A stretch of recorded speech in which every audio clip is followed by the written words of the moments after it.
عدلے کا بدلہ۔ ایک لومڑی ایک چیل کی سہیلی بن گئی۔ دونوں میں اتنا پیار ہوا کہ ایک دوسرے کے بغیر رہنا مشکل ہو گیا۔ ایک دن لومڑی نے چیل سے کہا، کیوں نہ ہم پاس رہیں؟ پیٹ کی فکر میں اکثر مجھے گھر سے غائب رہنا پڑتا ہے۔ میرے بچے گھر میں اکیلے رہ جاتے ہیں اور میرا دھیان بھی بچوں کی فکر میں لگا رہتا ہے۔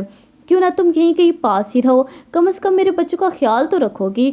چیل نے لومڑی کی بات سے اتفاق کیا اور آخر کار کوشش کر کے رہائش کے لیے ایک پرانا پیڑ تلاش کیا جس کا تنا اندر سے کھوکھلا تھا۔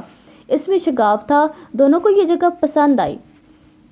لومڑی نے اپنے بچوں کے ساتھ شگاف میں اور چیل نے پیڑ پر بسیرا کر لیا۔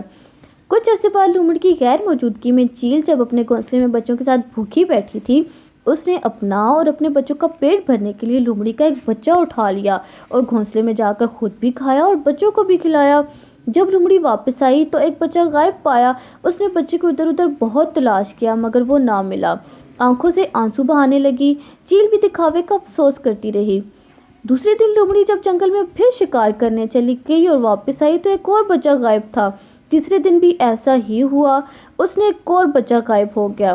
چیل لومڑی کے سارے بچے کھا گئی۔ لومڑی کو چیل پر شک تو ہوا تھا، وہ پختہ یقین میں بدل گیا کہ اس کے تمام بچے چیل نے ہی کھائے ہیں، مگر وہ چپ رہی۔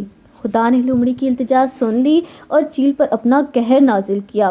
ایک روز بھوک کے ہاتھوں تنگ آ کر چیل تلاش روزی میں جنگل میں اڑی چلی جا رہی تھی کہ ایک جگہ دھواں اٹھتا دیکھ کر جلدی سے اس کی طرف لپکی۔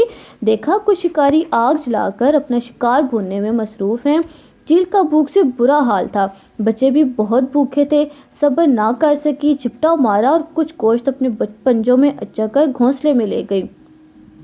آدھے بھنے ہوئے گوشت کے ساتھ کچھ چنگاریاں بھی چپکی ہوئی تھیں۔